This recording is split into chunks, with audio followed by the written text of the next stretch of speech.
Take this overboard now.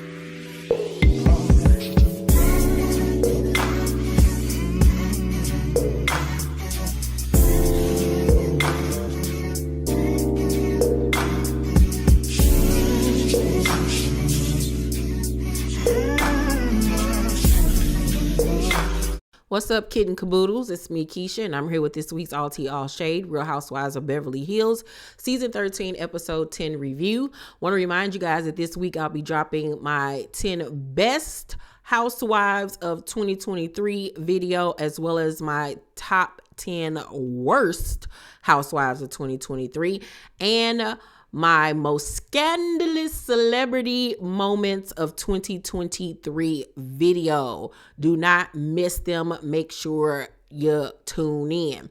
But let's get into this episode's review. So we pick up where we left off on the last episode with Erika and Denise going at it. And Erika calls Denise out for talking about her husband's Peter Weeder at the table a few years ago in front of the kids. But Denise denies that happened. The other ladies that were there that night was like, yeah, it did happen, but they only said it in their confessionals. I don't think that anybody said it in the scene. But the producers went back and showed that Denise was, in fact, talking about her husband's Peter Weeder in front of them kids while she had an issue with the ladies talking about threesome. So it was just like, ain't that the pot calling the kettle black? But Denise was like, that didn't happen. You're wrong. Da-da-da-da. So Erika was like, I didn't want this fight. And Denise was like, yes, you did. And you're the one that claimed you didn't know $20 million was deposited into your account. And I was like, oh, she went there. Oh, yes, she did. Baby Garcelle said, oh, shit. Garcelle had me dying laughing. Kim at that point was over it. This was too much for Kim and her good spirit that she got going on right now. Kim was like, it was so nice, but I'm going to excuse myself. Time for me to go. So after that, Erika decides to leave the room too. And Kyle says to Denise, you know, it really should be the family and kids are off limits. And Garcelle was like, well, girl, why didn't you say that when she was sitting right there? Like, come on now. Don't try to whisper it now. And Kyle was like, well, why didn't anyone stick up for me the other day with the stuff about the ring and all of that stuff? And like Garcelle said in her confessional, nobody stick up. Well, she didn't stick up for her because she had questions herself. And Kyle is just always trying to pit herself as the victim. And everybody is tired of it. Tired of her double standards. Like, Kyle is just a train wreck. I did notice at the end of the night when all the girls were leaving Crystal's house that they were leaving with Hermes blankets. And I was like, oh, honey, you rich. You rich that the girls is leaving with Hermes blankets. I Googled it. They start at $1,200 and the highest they can go up to is $1,800. So just think about it. It was like 10 girls there or more. Child, go ahead on, Crystal. You made up for that and lacked in personality another season again. So after that, Erika meets up with Dorit on another day and asks what happened between her and Garcelle because she wasn't in the room at first. And she tells her what happened. And then we see Garcelle at home on FaceTime with Sutton talking about the situation. And she says that it really bothered her. She cried herself to sleep that night. And it really triggered her, you know. And Sutton was like, Dorit is very privileged. And she don't get it. She don't get it at all. And we all know that and have seen that about Dorit since we don't know when. At this point, Crystal and Dorit need to go. They bring absolutely nothing to this show. And Dorit is so late and tired, and she literally is a Karen. After this episode, it's solidified that, yes, she is, in fact, a Karen. So we then see a scene with Kim and Kyle. And they're talking about Kathy, and Kim was talking about her daughter's upcoming wedding, how she don't want people there that's going to be getting into it, and basically encouraging Kyle to sit down with Kathy so they can make up. Kathy asked when she brought it to her, what does Kyle say? Like, they're both doing the same thing. But I do like the fact that Kim said to Kyle that she understands Kyle not wanting to be mistreated and stomped on and talking to any kind of way. Like, she 100% gets that because Kathy is very domineering. It seems to me like Kathy has ways just like their mama. And has taken on like the mother personality since their mother died. And Kyle says, I can't take the meanness anymore. Like, I will not tolerate nobody disrespecting me and running over me and stuff.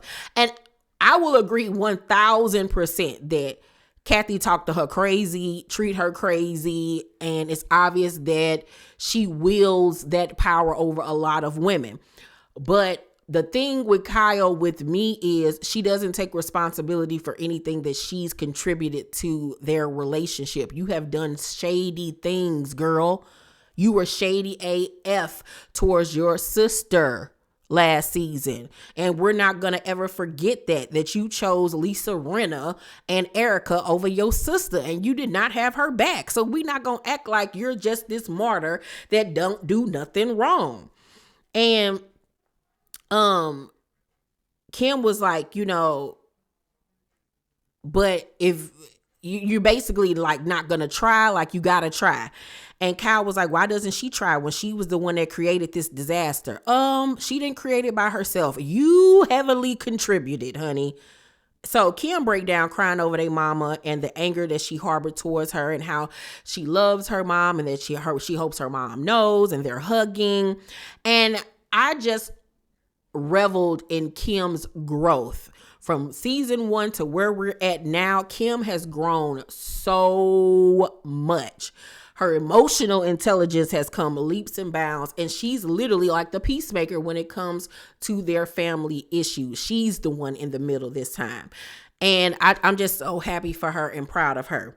So then we see Crystal at her crib with her husband and the kids having Shabbat dinner or something because her husband is Jewish. The kids run off after dinner and Crystal talks to her husband about the lady saying she don't speak up. And you don't, girl. You just sit there on mute wearing these Delilah alloy dresses of yours, like dressing like you a 12-year-old, and you don't have anything to contribute. I don't even understand how she's lasted this long on the show. Crystal has not stepped up to the plate since her first season on the show when she went against Sutton. After that, she has gone downhill. This needs to be her last season. We gave her another season to prove herself, and she has yet to do anything. Now, I am aware that they cut a lot of her scenes, but obviously they cut them for a reason because it ain't even nothing to even get hype about, But her and Dorit absolutely need to exit stage left. And then she brought up how all the girls suddenly getting skinny. Now, Garcelle still looked the same. Sutton already was a toothpick. Now, Dorit ain't really did nothing with her body, but all the girls, she mean Erika and Kyle. She was saying how that's affecting her, because she already judges herself when she's around the girls and their weight and her weight and all that type of stuff. And once again, this just isn't a good environment for her, especially when she's dealing with the eating disorder. And it's to that extent where she's constantly comparing herself to other women. Like, that's not healthy for anybody in that position. Then at the end of the episode, honey, Dorit and Garcelle meet for lunch, and it is hell awkward. Like, Dorit was mute, Garcelle was mute, very on the defense, really seemed like she didn't even want to be there for real. And I just want to point out some of the key things that were said during this conversation. First off, Garcelle kicks it off with saying, the word attack just hit me in the wrong place. There are certain words when you hit them at me that have a different impact. There are 3 words you don't say to Black women. You don't say aggressive, you don't say attack, and you don't say angry because that's labeling us. And that's 100% true because that's what we have been labeled for years. Anytime we speak our mind, and we could be speaking in a very soft, sweet voice, monotone voice, whatever, and we still will get labeled as being angry Black woman, that we're attacking somebody, we're being aggressive just for sticking up for ourselves or saying how we feel. So instead of just saying, I apologize, I didn't know, but now I know, and it won't happen again, and I'm sorry, Dorit responds with saying, When we use the word and you've heard it 100 times in this group, you know exactly what the intent is. I mean, if it's offended you in any way, heifer. What you mean if? I hate when people say, if I hurt your feelings, if it offended you. Obviously it did, you nincompoop, or we wouldn't be sitting here. You did. So just simply say, I'm sorry, because that's a half apology. And yes, y'all use the word attack like it's a tic-tac in this group, but it does have a different connotation when it comes to a Black woman having a conversation, drama, conflict, or anything with a white woman, because we get labeled the villain, like we're the big bad wolf hurting this poor lily white woman. So yeah, there is a big difference when you use that word with a Black woman. What about that? Don't you get, Dorit?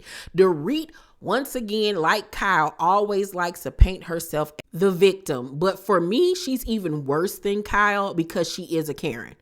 Kyle is pretty much just annoying as hell and is a backstabber. She's sneaky, she conniving, all of those things. But for me, Dorit is literally a Karen because she took that whole conversation and made it about her. She took the whole conversation and made it about her and her feelings and how Garcelle hurt her by telling her that her privilege sends her. Like, make it make sense, Dorit. How did this become about you? She even goes on to say, have you not heard other people use the word attack? You're saying, why would you say it like it's unusual? I want to listen to everything you have to say. I also feel that I need to be able to defend myself. So if you haven't finished, I want you to get it all out. But some things that you're saying right now are not only wrong, but incredibly hurtful. The delusions of grandeur. Like, you came into this conversation not wanting to, willing to apologize. You came to defend yourself. Period. Garcelle, feelings be damned. You don't care about her feelings. You don't care about anything that she had to say. You came there to defend yourself and say that she's wrong and that you're not a racist and you're not a Karen and you're not a this and you hurt my feelings and I the one that deserves an apology. Girl, please get out of here. Please stop. And I was so happy when Garcelle was like, I feel like there's a pattern with you that I don't know if you're aware of or not, but I'm just going to be completely blunt. It seems like an unconscious Karen behavior with you. And I 100% agree. 1000% agree with that statement. 1000. I think that Darcy. I think that Dorit does not think that she's a Karen or that she has any unconscious racism going through her body, but she absolutely 1000% does. Garcelle even was like, 2 years ago, we were talking about people of color and they flashed back to the scene and Dorit was like, you know, we've had a lot of people that work for us that are very multicultural. We've had Black and Hispanic and Filipino and Garcelle was like, but are the brown people only help at your house? And Dorit was like, no. In fact, my mother's best friend is Black. Oh my God. Which is one of the most horrible things that you can say to defend that you're not a racist or that you only surround yourself with Black people when they work with you or people of color. My mama has a Black friend. Huh? We got one. I know one. Like, what? Dorit? Stop. So, Dorit then goes on to say, if it's simply about me using a word that triggered you, if that's what this is about, then I'm apologizing. But it sounds like there's something more. I mean, you do realize that I'm Jewish, Garcelle.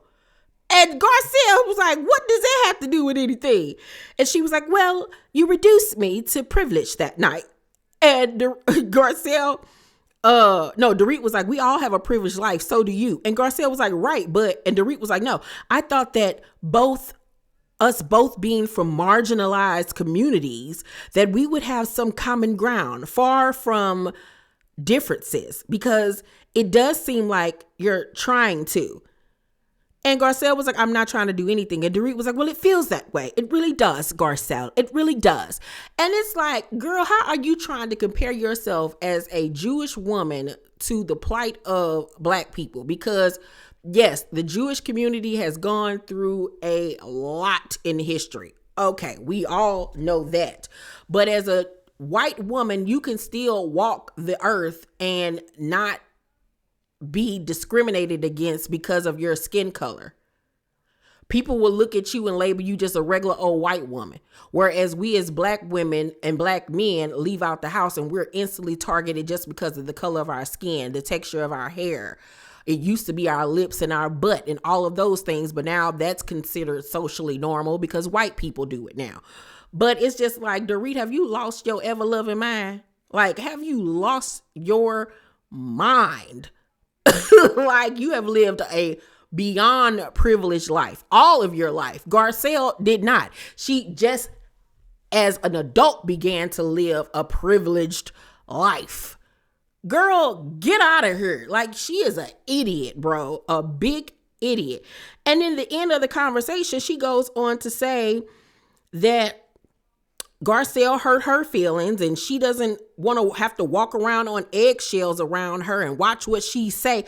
Once again, she's the victim. Garcelle attacked her. Garcelle did something to her. And this is the most ridiculous. I don't even understand how Garcelle continued to sit there with her. Because I would have been like, girl, you don't get it and I ain't got time. This food nasty anyway and I'm about to go. I wouldn't have sat there with her. But at the end, Garcelle was like, I believe that you're sorry and I want to work on this with you and blah, blah, blah, blah, blah, blah, blah. But the choice of words that you used was still bad. But girl, forget all that, because Dorit didn't learn a damn thing. She really honestly didn't. She probably still hasn't. And ain't nobody got time for that. Goodbye, Dorit. Get her off of my screen. Send her back to wherever she came from. I ain't got time for it no more. Overall, I'm going to give this week's episode of Beverly Hills a C-, compared to what we just witnessed last night with the Real Housewives of Salt Lake City's. It's like apples and oranges. It just simply does not compare nor compete. Y'all let me know what y'all thought about the episode. Make sure to thumbs up this video, like and subscribe, and hit that notification bell button. I love you guys, and I'll see you on the next video. Bye.